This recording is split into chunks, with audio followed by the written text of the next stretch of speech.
She falsely accused my brother without realizing my brother passed away 8 years ago. So, here's the deal. I'm Maya, 22 years old, and I'm a triplet. Well, I guess I was a triplet. One of my brothers, Adam, died when we were 14. It's been a long time, but even after all these years, I just can't bring myself to say, I only have one brother. Like, it feels wrong. I mean, we grew up together as three, you know? Just because one of us isn't here anymore doesn't mean he's erased from my life. Anyway, the thing is, I started this new job 3 months ago. It's at a small clinic, and for the most part, I like the people I work with. Everyone's nice enough, but I haven't exactly become best friends with anyone. You know how it is when you're new. It takes time to get close to people. So, one day during lunch, some of the coworkers were just chatting, and the conversation moved to siblings. They asked me how many I had. Now, I've been through this scenario 100 times, and I always do the same thing. I just say, I'm a triplet, I have two brothers. It's easier that way, and honestly, I'm not trying to trauma dump on people I barely know. Like, what am I supposed to do? Drop the fact that one of my brothers died when I was 14 and make everyone super uncomfortable? I'd rather not. No one batted an eye at my answer. They probably just thought it was a fun fact or whatever, and I didn't feel the need to explain further. It was all cool until about a week later when my brother Dylan came to pick me up from work because my car was in the shop. That's when everything went sideways. So, we're walking out of the building, and one of my coworkers, Sarah, catches a glimpse of Dylan. And you know, my brother's a good-looking guy, so I wasn't surprised when she was like, "Oh my God, Maya, is that your brother? He's so cute. You have to set me up with him." I laughed it off at first and was like, "Nah, he's got a girlfriend." I thought that'd be the end of it. But no, she kept pushing, asking me all these questions about him. And then, this is where it gets really awkward. She goes, "What about your other brother? Is he single?" Now at this point, I'm stuck. Because the other brother she's talking about is Adam, and I'm not about to explain that he's, not around anymore. So I just kind of panicked and said, he's not available either. Technically, I didn't lie, but it felt weird as hell. She dropped it after that, and I thought I was in the clear, but oh my God, was I wrong. Fast forward a few days, and I start hearing some whispers. Nothing major at first, just a couple of my coworkers talking quietly when I walked by. But you know when you can feel people talking about you? Yeah, it was that vibe. I ignored it at first because I hate confrontation and figured it was probably nothing. Boy, was I wrong. One day during lunch, I overhear Sarah and a couple of her friends, Chloe and Emily, talking about me, and they're not even being subtle. They're full-on gossiping about how I didn't set Sarah up with my other brother because, get this, he's single on Instagram. Now at this point, I'm sitting there thinking, what the hell is she talking about? Adam never even had Instagram. Hell, he wasn't around when Instagram became a thing. So clearly she's confusing him with someone else. My best guess is that she saw one of my cousins, who shares our last name and is in a few pictures with me and Dylan, and assumed he was the third triplet. Whatever, right? I figured it was just a dumb mix-up and moved on. That is, until it got way worse. The next day, I'm minding my own business at work, when two coworkers, people I don't even know that well, come up to me looking all serious. They ask, "Hey Maya, what's going on with your brother?" I'm super confused and just say, what do you mean? And they go, "We heard that the reason you didn't set Sarah up with him is because there's some stuff from college, like allegations or something." I'm just sitting there, staring at them like they've lost their minds. Allegations? College? Adam never even went to college because, he died at 14. I tell them there must be some mistake, and they look at each other like they don't believe me. One of them says, "Well, Sarah said she heard from someone who went to your college that your brother had some issues." At this point, I'm freaking out. I can feel my heart racing, but I try to stay calm. I tell them, look, that's impossible. My brother passed away when we were 14. And do you think they believed me? Nope. They called Sarah over, and all three of them just start accusing me of lying. It was insane. I had to pull out my phone, show them pictures from Adam's funeral, photos of me and Dylan at his grave, even pictures of us holding his photo at our graduation. It was humiliating. But instead of apologizing, they started saying that I was still lying because I didn't mention Adam was dead when they first asked. Like, how does that even make sense? I'm a liar for not wanting to talk about my dead brother during small talk? It was like a nightmare. Sarah made this huge deal about how I was being shady for not telling everyone up front that Adam had passed, and Chloe and Emily just ate it all up. They started whispering about me even more after that. The entire office vibe shifted. People were giving me weird looks, and I could feel the tension every time I walked by. It was like I had become some villain in this twisted story that Sarah was spinning. The worst part? No one seemed to care that Sarah had made up this horrific rumor about my brother. All they focused on was the fact that I hadn't told them Adam was gone. Like, that was the crime, not the fact that Sarah had lied about something so serious. I don't know what I expected, but I didn't expect this. I felt trapped. I couldn't go back and change how I'd answered the sibling question, and even if I did, would it have made a difference? I doubt it. Anyway, that's where things were at. I'm still reeling from how fast everything spiraled out of control, and honestly, I have no idea how to fix it. Ow. So things didn't exactly calm down after the whole blow-up about my brother. In fact, they got worse. Way worse. It's like Sarah couldn't let it go. I thought after I showed those pictures, she'd back off and maybe even apologize, but nope. She doubled down, and somehow, it felt like half the office was starting to buy into her nonsense. It started with little things, like people avoiding me or whispering when I walked into the break room. You know that feeling when you know people are talking about you, but when you ask, they just pretend everything's fine? That was basically my life every day at work now. It was like everyone became weirdly suspicious of me for no reason. It was frustrating as hell. Then one day, a few coworkers pulled me aside and asked, "Is everything okay at home? You seem, I don't know, like something's off." I didn't even know how to respond. What the hell did they mean by off? I told them I was fine, just dealing with personal stuff, and tried to brush it off, but I could see it in their faces. They didn't believe me. A couple of days after that, things escalated. I overheard Sarah talking to Chloe and Emily again. But this time, she wasn't just whispering. She was straight up trashing me, saying how I'd been lying to everyone from the start. She even hinted that my family had some dark secrets and that I was covering for them. Like, what the hell does that even mean? Then Sarah dropped this bomb. She told them she had proof that my brother Adam had been a bad guy in high school. Yeah, she actually said that. I couldn't believe my ears. Proof? From where? How could anyone have proof about something that didn't even happen? It hit me like a brick. Sarah wasn't just gossiping anymore. She was actively creating lies about my brother to make herself look right. I felt sick to my stomach. I wanted to scream, to tell her to shut the hell up, but instead I froze.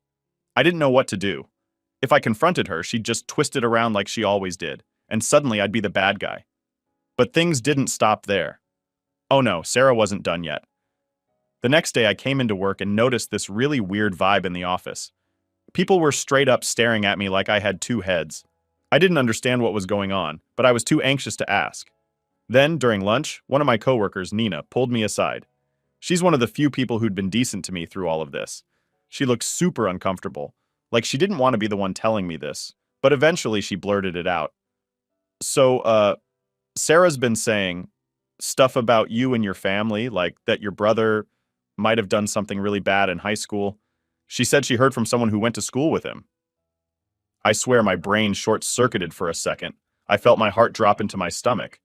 This wasn't just petty gossip anymore. Sarah was full-on slandering my dead brother, and people were actually believing her. I couldn't stay quiet any longer. I asked Nina for more details, but she was hesitant. All she would say was that Sarah had apparently gotten in touch with someone who claimed to know Adam, and this mysterious person had told Sarah all this crap about him. Nina looked genuinely uncomfortable, and I could tell she didn't fully believe Sarah. But the fact that this was even a conversation was blowing my mind. "Who's this person?" I asked, trying to keep my voice steady. Nina shrugged, avoiding eye contact. "I don't know." Sarah didn't say exactly. She just said she had sources. Sources? Really? What is this, a crime investigation? I was so pissed off at this point I could barely think straight. How could someone go so far to make me look bad? And why? Because I didn't want to set her up with Dylan? It made no sense. I knew I had to do something, but I wasn't sure what. Reporting her to HR seemed like the logical step, but we didn't have a formal HR department since we were such a small clinic. The best I could do was talk to Jenna, the admin manager, again. I'd already talked to her once about the situation, but I didn't know if she'd take it seriously this time. It felt like Sarah was manipulating the whole office into thinking I was some sketchy liar, and no one was on my side. Still, I had no choice but to try. So after lunch, I went to Jenna's office and laid everything out. I told her what Sarah had been saying, how she was accusing my dead brother of stuff that never happened, and how people were starting to believe her. I felt so frustrated I could barely hold back tears. Jenna looked shocked and sympathetic, but she didn't exactly know what to do either. She promised she'd talk to Sarah and see if there was any truth to the rumors. That's when I realized how deep I was in this mess. Even Jenna didn't fully believe me. She was being careful, trying not to take sides too quickly, but that only made me feel worse. If I couldn't even get my own manager to see how crazy this situation was, how was I going to stop Sarah from spreading more lies? After the meeting, I went back to my desk, trying to keep my head down and stay out of sight. But every time I glanced up, I caught someone staring at me or whispering to their neighbor. The paranoia was real. I felt like I was trapped in some horrible nightmare that I couldn't wake up from. Then, just when I thought things couldn't get worse, they did. That night, I got a call from Dylan's girlfriend, Emma. She sounded freaked out, asking me if I'd seen the messages Sarah sent her on Instagram. I hadn't. Apparently, Sarah had found Emma on social media and sent her this insane message about me. She claimed that I'd been lying about everything, about Adam, about our family, about Dylan, and that I was trying to manipulate Emma into staying with Dylan. According to Sarah, I was some kind of master manipulator who'd been hiding a third brother all this time, covering up some huge family scandal. Emma was furious, but not at me, at Sarah. She didn't believe a word of it, but she thought I should know what was going on. I couldn't believe it. Sarah had gone beyond work drama and was now targeting my personal life, spreading lies to people outside of work. It was like she was on a mission to destroy everything about me, and I had no idea why. By the time I hung up the phone with Emma, I felt completely defeated. I couldn't escape Sarah's lies, no matter where I turned. I was being iced out at work, rumors were flying, and now she was trying to mess with my family and relationships.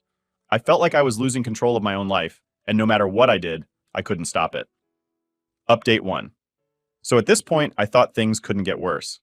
Sarah had already spread enough lies at work, and now she was trying to mess with my personal life by dragging Emma into it. I was so mad and stressed that I wasn't even sleeping properly anymore.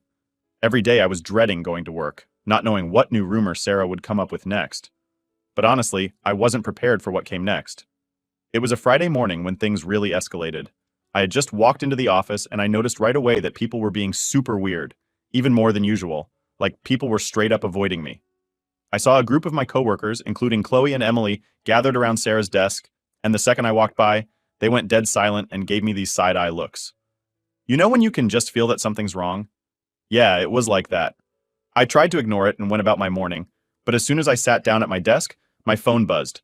I glanced at the screen, and it was a message from a blocked number.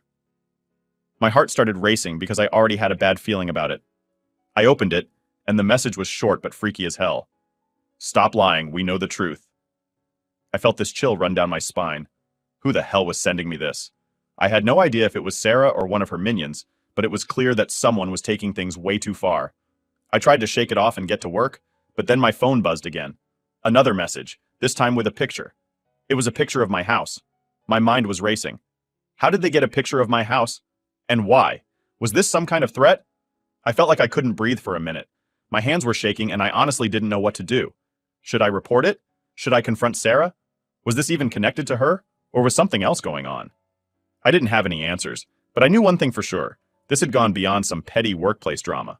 I spent the whole day at work trying to keep my cool, but my anxiety was through the roof. I couldn't concentrate on anything because all I could think about was that message. Every time I looked up, I caught Sarah or one of her little groupies staring at me, smirking like they knew something I didn't. It made me sick to my stomach. Were they involved in this? Did they think this was some kind of joke? When the day finally ended, I rushed home as fast as I could. My mind was racing the whole drive, and when I got home, I immediately called my brother Dylan. I told him about the messages, and he was pissed. He was ready to march into my office and confront Sarah himself, but I told him not to. The last thing I needed was for things to get even messier. But Dylan wasn't having it. He insisted we go to the police, and honestly, he was right. This was getting out of hand, and I needed to do something before it got worse. So we went to the local police station that night and filed a report. The officer we spoke to took it seriously, especially when I showed him the picture of my house. They said they'd investigate, but they couldn't promise anything right away. I left the station feeling a little bit better, but still on edge. I mean, what if it was Sarah or one of her friends? What if they decided to do something even worse? I couldn't shake the feeling that I was being watched. The next couple of days were quiet. I didn't get any more weird messages, and for a second, I thought maybe things were finally calming down. But of course, I was wrong. Monday morning rolls around, and I'm back at work, trying to keep my head down and just get through the day. Everything seems normal at first, but then, around lunchtime, Jenna, our admin manager, calls me into her office. I immediately get this sinking feeling in my gut because I know it's not going to be good. I walk in, and Jenna's sitting there with this serious look on her face. She doesn't even offer me a seat, which is already a bad sign. She gets straight to the point. Maya, I need to talk to you about something that's come up. I nod, already bracing myself. She continues, I've been getting some complaints from several of your coworkers. They've expressed concerns about your behavior lately. They feel like you're hiding something. I was floored. My behavior? Hiding something? I knew exactly where this was coming from. It was Sarah. It had to be. I told Jenna everything. About the rumors Sarah had been spreading, the picture of my house, the messages. I laid it all out there, hoping she'd finally see the full picture. But Jenna's expression didn't change. She just sat there, listening, and when I was done, she said, I understand this has been difficult for you, but we need to address the concerns from your coworkers.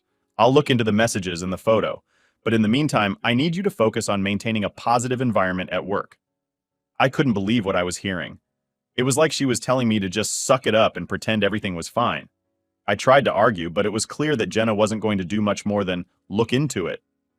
I left her office feeling defeated. How could this be happening? I was the one being harassed, but somehow I was the one being told to keep things positive. It felt like I was being punished for standing up for myself. And then, just when I thought it couldn't get worse, it did. Later that day, I got another message from that blocked number. This time it was a video. My heart was pounding as I opened it, and when I saw what it was, I nearly dropped my phone. The video was a shaky, grainy recording of me, at my house. It had clearly been filmed through a window. I could see myself in my living room, just going about my day, completely unaware that someone was watching me. I felt like I was going to be sick. Whoever this was, they weren't just messing with me. They were stalking me, watching me. I was terrified. I immediately called Dylan, and he rushed over to my place. We watched the video together, and he was just as freaked out as I was. He wanted to call the police again, but I knew there wasn't much they could do with just a video. I was officially scared for my life. Whoever this was, they were getting bolder, and I didn't know what to do. I couldn't keep living like this, constantly looking over my shoulder, waiting for the next creepy message or video. That night, I packed a bag and stayed at Dylan's place. I didn't feel safe in my own home anymore, and I wasn't about to stick around and find out what this person would do next. I didn't know how long I could keep living like this, but one thing was clear. This wasn't just about work drama anymore. This was personal. Still, I had no choice but to try. So after lunch, I went to Jenna's office and laid everything out.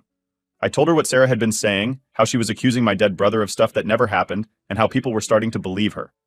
I felt so frustrated I could barely hold back tears. Jenna looked shocked and sympathetic, but she didn't exactly know what to do either. She promised she'd talk to Sarah and see if there was any truth to the rumors. That's when I realized how deep I was in this mess. Even Jenna didn't fully believe me. She was being careful, trying not to take sides too quickly, but that only made me feel worse. If I couldn't even get my own manager to see how crazy this situation was, how was I going to stop Sarah from spreading more lies? After the meeting, I went back to my desk, trying to keep my head down and stay out of sight. But every time I glanced up, I caught someone staring at me or whispering to their neighbor. The paranoia was real. I felt like I was trapped in some horrible nightmare that I couldn't wake up from. Then, just when I thought things couldn't get worse, they did. That night, I got a call from Dylan's girlfriend, Emma. She sounded freaked out, asking me if I'd seen the messages Sarah sent her on Instagram. I hadn't. Apparently, Sarah had found Emma on social media and sent her this insane message about me. She claimed that I'd been lying about everything, about Adam, about our family, about Dylan, and that I was trying to manipulate Emma into staying with Dylan. According to Sarah, I was some kind of master manipulator who'd been hiding a third brother all this time, covering up some huge family scandal. Emma was furious, but not at me, at Sarah. She didn't believe a word of it, but she thought I should know what was going on. I couldn't believe it. Sarah had gone beyond work drama and was now targeting my personal life, spreading lies to people outside of work. It was like she was on a mission to destroy everything about me, and I had no idea why. By the time I hung up the phone with Emma, I felt completely defeated. I couldn't escape Sarah's lies, no matter where I turned. I was being iced out at work, rumors were flying, and now she was trying to mess with my family and relationships. I felt like I was losing control of my own life, and no matter what I did, I couldn't stop it.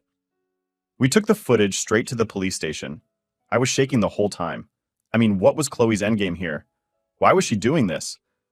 The officer we talked to took the footage seriously, especially since Chloe's face was somewhat visible in the video. They promised to investigate and bring her in for questioning. After filing the report, I felt a weird mix of relief and fear. On one hand, we finally had proof that someone was stalking me. On the other hand, I didn't know what Chloe was capable of. Would she try something worse now that she knew we were onto her? That night, I couldn't sleep.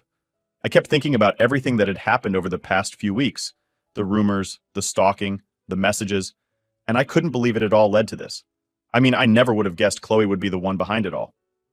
The next day at work was tense. I didn't know if Chloe had been brought in by the police yet, and I was too scared to ask anyone about it.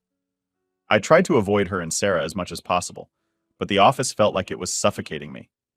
Every time I walked past Chloe's desk, I could feel her eyes on me, like she was waiting for something. Then, right before lunch, Jenna, the admin manager, called Chloe into her office. My heart started pounding because I knew this was it. The police must have contacted Jenna about the footage. I sat at my desk, trying to focus, but I couldn't stop thinking about what was happening behind that closed door. When Chloe came out of Jenna's office about 30 minutes later, her face was pale, and she was visibly shaken. She grabbed her stuff and left the office without saying a word to anyone. I wanted to feel relieved, but I couldn't. I didn't know if this was over or if it was just the beginning of something worse. A few hours later, I got a call from the police. They told me that Chloe had been brought in for questioning, and she admitted to taking the photos and sending some of the messages. She claimed it was all just a prank, and that she didn't mean for it to go this far.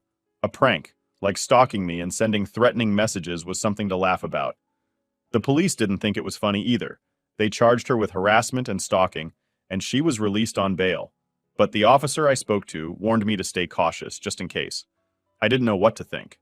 Part of me was relieved that they had caught her, but another part of me was terrified that this wasn't really over. Chloe was still out there, and even though she'd been charged, I didn't feel safe. For now, I'm staying at Dylan's place, keeping a low profile, and trying to figure out what to do next. I don't know if Sarah had any part in this or if it was all Chloe, but I'm not taking any chances. This whole situation has made me question everything: my job, my friendships, even my own safety. I just want to feel normal again, but I don't know when that'll happen, or if it ever will. Update 3. I thought things would finally calm down after Chloe got charged. I mean, they caught the person who was stalking me, right? It felt like a huge weight had been lifted off my shoulders, but I wasn't exactly at peace yet. There were still too many loose ends. Like, was Chloe really doing all of this alone, or was Sarah involved too? And even though Chloe admitted to the harassment, her whole "it was just a prank" excuse didn't sit right with me. You don't prank people by stalking them, taking photos of their house and sending creepy messages. It had been a week since Chloe got arrested, and I was back to staying at my own place. It still didn't feel quite right, though. I'd find myself double-checking that the doors were locked at night and getting up to look out the window if I heard even the smallest noise. It was like I couldn't relax, always waiting for something bad to happen. Then one day at work, something did happen. I had been avoiding Sarah and her little group ever since Chloe got caught, and to be honest, they had been pretty quiet too. Like, I'd see them in the break room or around the office, but no one said a word to me. I guess everyone was trying to keep things as normal as possible, but it was clear something had shifted. The tension was still there, but now it was more like the calm before a storm. It was a Monday afternoon when Jenna, the admin manager, called a mandatory staff meeting. We all gathered in the break room, and she stood in front of everyone, looking all serious. "I want to address the situation that's been affecting our workplace," she started, and my stomach dropped. I wasn't sure if she was going to talk about Chloe or something else, but I knew it wasn't going to be good. Jenna went on to explain that, after reviewing everything that had happened, including the footage we turned in and the complaints made by various staff, there was going to be some disciplinary action taken. My heart was racing. Was Sarah finally going to get what she deserved? I glanced over at her, but she was sitting there, arms crossed, with a smug look on her face, and then Jenna dropped the news. "We've made the difficult decision to terminate Chloe's employment, effective immediately." A murmur spread across the room. I wasn't surprised, but at the same time, I couldn't shake this feeling that something wasn't right. Chloe had been the one caught on camera. Yeah, but what about Sarah? What about all the rumors she had started? It didn't make sense to me that she was getting off scot-free while Chloe took the fall for everything. I couldn't help myself. I spoke up. "What about Sarah?" I asked, trying to keep my voice steady. "She was the one spreading all the lies in the first place." Jenna looked uncomfortable, like she didn't really want to deal with this right now. "Maya, we've addressed your concerns, but there's no solid evidence connecting Sarah to the harassment. Unless more comes to light, there's not much we can do." I couldn't believe it. Sarah was just going to walk away from this like nothing happened? After everything she'd done to me? I felt my blood boiling, but I knew there was nothing I could do at that moment. I had no choice but to sit back down and bite my tongue. After the meeting, I was fuming. I wanted to march over to Sarah and demand answers, but I knew that wouldn't get me anywhere. Instead, I went back to my desk, trying to focus on my work, but my mind kept racing. I couldn't shake the feeling that there was more to this. Chloe might have been the one caught, but Sarah was the one who started all of this. There had to be something I was missing. And then, just when I thought things couldn't get weirder, I got an email. It was from an anonymous address, and at first I thought it was spam or something, but when I opened it, I froze. The email was short, only a few sentences, but it was enough to make my heart race all over again. You don't know the whole story. Chloe wasn't acting alone. Be careful who you trust. I stared at the screen, my mind spinning. Was this some kind of sick joke? Or was someone else really involved? I didn't know what to think. My first instinct was to show it to Dylan, but I didn't want to freak him out even more than he already was.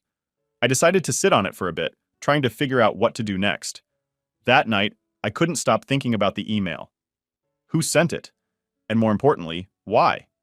It didn't make sense that Chloe would be acting on her own, especially considering how close she was to Sarah. But I had no proof, and without it, there was nothing I could do. The next day at work, I was on edge, constantly checking my email and looking over my shoulder. And then, during my lunch break, something happened that changed everything. I was sitting at my desk when Sarah came over. Yes, Sarah. She never talked to me directly, so I was already suspicious. She leaned against my desk and gave me this weird smile like she knew something I didn't.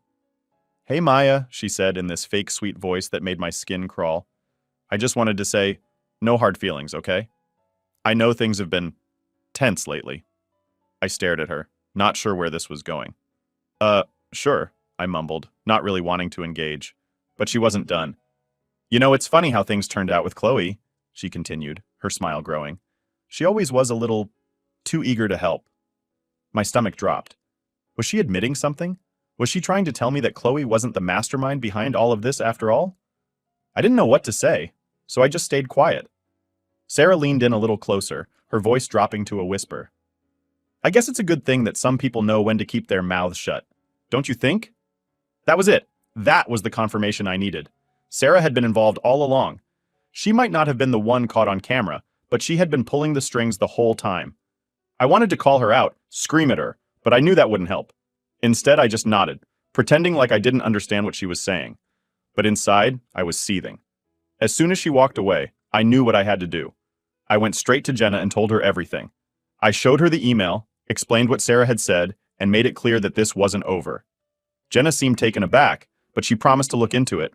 Whether she actually would or not, I didn't know. But one thing was for sure. I wasn't going to let Sarah get away with this. I wasn't about to let Sarah get away with this.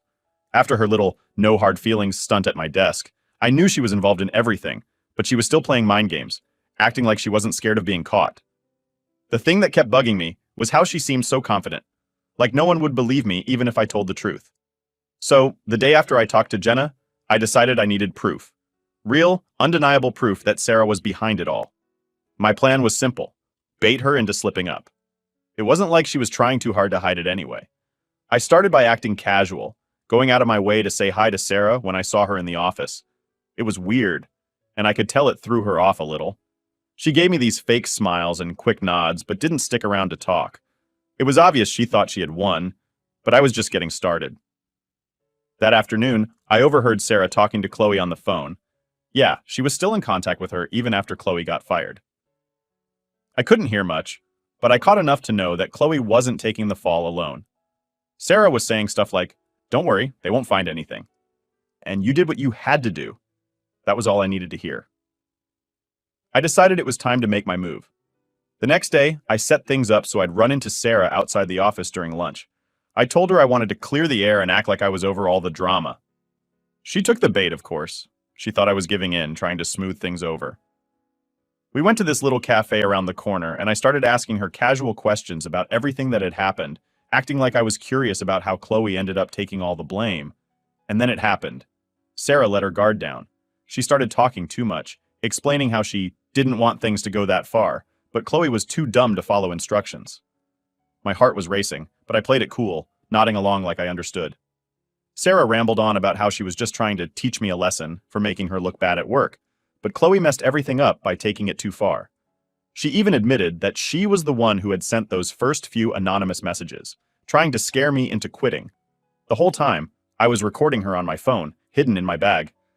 When I got home that night, I played the recording over and over, making sure I had everything. It was all there. Her confession, her lies, and how she manipulated Chloe into doing her dirty work. I felt a mix of relief and anger. Sarah was finally caught, but I was furious that it had taken this long and so much stress to get to this point.